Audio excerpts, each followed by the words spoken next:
Good morning. My name is Jennifer Schultz. I'm the Senior Vice President of Marketing and Communications at OU Medicine, and we are back for another Oklahoma Health News, this time powered by the Children's Hospital. I'm very excited to have with me Debbie Browning, who is the Chief Nursing Officer of the Children's Hospital today. Thanks for taking the time to come and talk to us. Thank you for having me.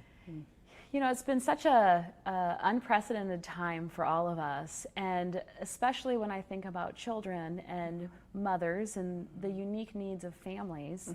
You know, you have been at the front line with the nursing staff during this pandemic period, as well as the back to care and the safety protocols that we've implemented. And I'd love to just talk with you a little bit about what it's like to come to Children's now and what are some of the safety protocols that you have in place? Absolutely, absolutely. The one thing when families enter our door that is a constant is the care, the love, and the communication that I hope that they notice from the front door. That doesn't change ever.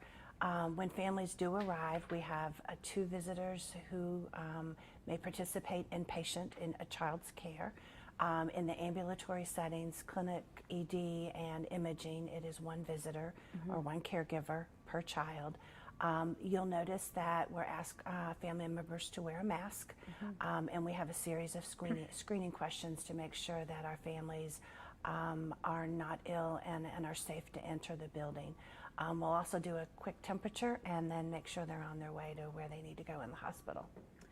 So during this time, you know, as we've implemented these safety protocols, the other thing that I think about is the nursing staff and how their world has changed, and wanting to reassure families that our team, we understand the virus, and we are doing everything we can to keep it out of our walls and to not have any spread. How has a nurse's day changed? I think for all of us in the country and throughout this world, our life turned upside down with the pandemic. And what we knew week 1 about the virus is different than what we knew week 2 or week 3 about the virus. I think what has been unique here in the Children's Hospital is the commitment to communicate every day to our nursing staff, to our respiratory therapists, to Child Life, what the status was for the day, what testing supplies look like, what personal protective equipment looked like, and what we needed them to do to stay safe and to keep our patients safe. Because at most, our staff are our priority in keeping them safe, just like our patients and families. If we don't have them safe, we don't have anybody to provide care. Yes. You know, I think about the unique needs of children, and the Children's Hospital is the only freestanding children's hospital in the state of Oklahoma. Tell me how that impacts the way in which we take care of patients, and especially the way in which we're able to prevent the spread of COVID-19. Absolutely, absolutely. You know, your point is well taken. As the Children's Hospital for the state of Oklahoma, we have a unique privilege and a responsibility. And the competencies that our pediatric and women's health nurses have is a very distinct skill set. A pediatric nurse will care for a newborn who may be only 2 days old and has returned to the hospital, or possibly a neonate in the ICU, to a 5-year-old in the emergency department, to an 18-year-old football injury on an inpatient unit. So those skills and competencies are very diverse and wide. And for us, it is about having a child-centered approach to care. That explanation to the 5-year-old is going to be much different than the explanation to an 18-year-old about how we're going to keep them safe, how we may be wearing a mask, and we're extra vigilant about washing our hands and social distancing, but our end goal is to keep that child and that family safe. So when I think about the current environment around, at times, uncertainty, and also extra vigilance around hand washing and physical distance that we're asking the public to do, I also think about mothers and birthing mothers in the Children's Hospital. So not everybody maybe knows this, but when you have a baby at OU Medicine, you are in the Women's Center at the Children's Hospital. Absolutely. What are the benefits of that in this current environment? Absolutely. That is a great question. So I will tell you that within Women's and Children's, we made the decision to ensure that our delivery moms had a caregiver at the bedside. That was a hard decision, but that is also a decision that mom needed support during labor and delivery process. And that visitor, that family member also went through the same screening, again, to make sure that our environment is safe. That is of the utmost importance to us. So you are the nurse leader for the Children's Hospital. Why would you say a nurse would want to work at the Children's Hospital as opposed to anywhere else that they could work? I don't think it's for everyone. I think you have to understand when you work in the Children's Hospital that you care not only for that child, but you also care for the family. Every child who enters our doors comes with a caregiver or a parent who knows that child far better than we ever will. So it's our role to listen and understand and help families understand how they participate in care, how they advocate for their child, and send them home with a healthier perspective and able to succeed in the home environment. The uniqueness of being a pediatric nurse is not anything that I have ever forgotten. It's an amazing experience. So would never think about doing anything else. Well, that's a great place to be, isn't it? Yeah. So when you're thinking about the safety protocols that we have in place, you've mentioned a few of them. One of the things I think about with the Children's Hospital is you really are set up to minimize the potential fear that children might have when they come for care. Tell me a little bit about how that has looked with all of the changes in place. Sure. And I think about things even as something as simple as a mask and if that would make a child afraid or if they wouldn't like wearing it. What are some of the things that you and your team are doing around those topics? So we do a lot of explanations around the use of why we're wearing a mask. Sometimes it's fun to put a mask on a child so they understand exactly how it works and how it covers the nose and face. The same with gloves. And so sometimes with children, their play and work are kind of the same.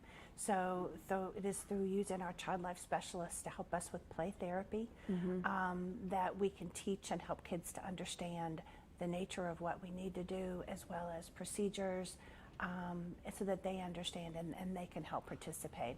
Some of the things within Children's that we have done, I think, that have been quite innovative have been online gaming within Children's. We played pandemic bingo.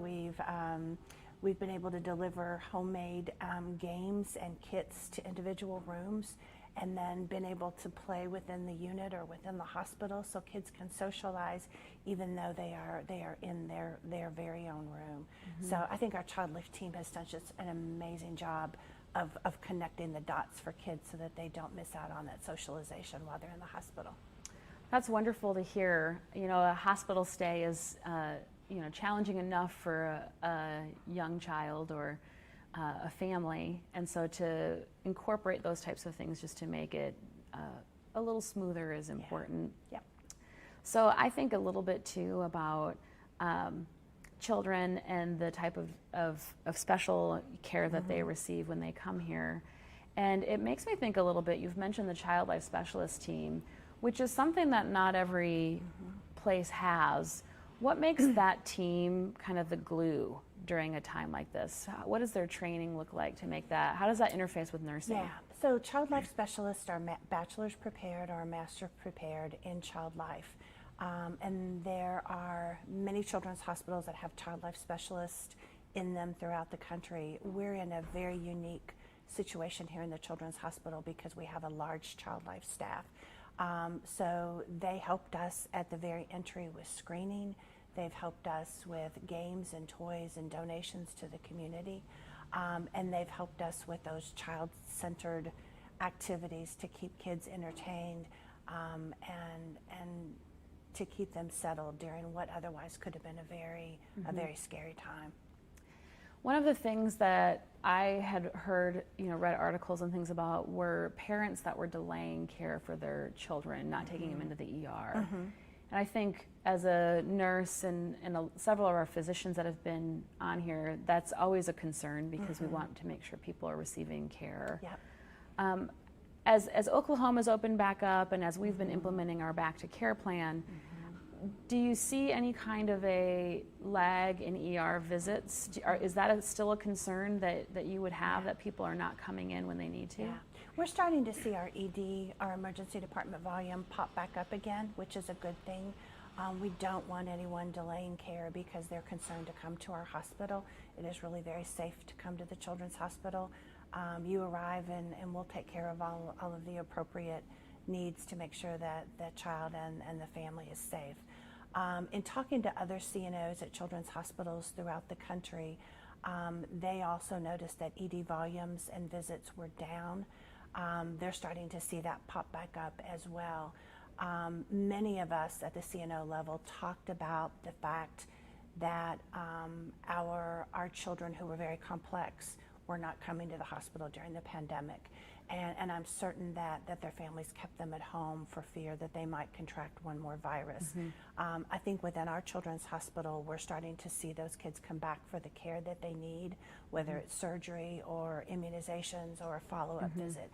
And that's really important because we don't want things being put on hold with their care. It's really interesting. We had Dr. Burkhart on here, and he was talking about all of the protocols that are already in place for so many children's procedures to rule out viruses before you move forward with care, and all of the different types of viruses and the precautions. And when you think about COVID, it's a virus. It might behave differently than other viruses, but you still have a lot of precautions for a virus. When I think about that, and I think about people coming to receive care, the extra safety measures that are in place really do make this a very safe place. Absolutely. When you're thinking about your own family and the kids in your life, what would those tips be that you would tell those children or their parents about how to kind of move through this unprecedented time? Yeah. So of interest, I have a son who lives in New York City and had been in for 8 or 9 weeks working from home and only going to the grocery store as he needed to. And it was mask when you're in public, wash your hands, wash your hands, wash your hands, and social distance. And we've been through viruses before. We'll get through this virus. And but it's just really important that you're vigilant about those things at all times. In many ways, I think we want to hear sort of a magic bullet or a quick fix around this. And even last week, just talking about Oklahoma opening up and going into new phases, it still comes back to those topics that you've mentioned that we were asking people to do even when there were stay-at-home orders in place and things of that nature. And so washing hands is a huge piece of this. I know you'd mentioned, but there's universal masking on our campus. Right. There's a lot of cleaning protocols in place and different things of that nature.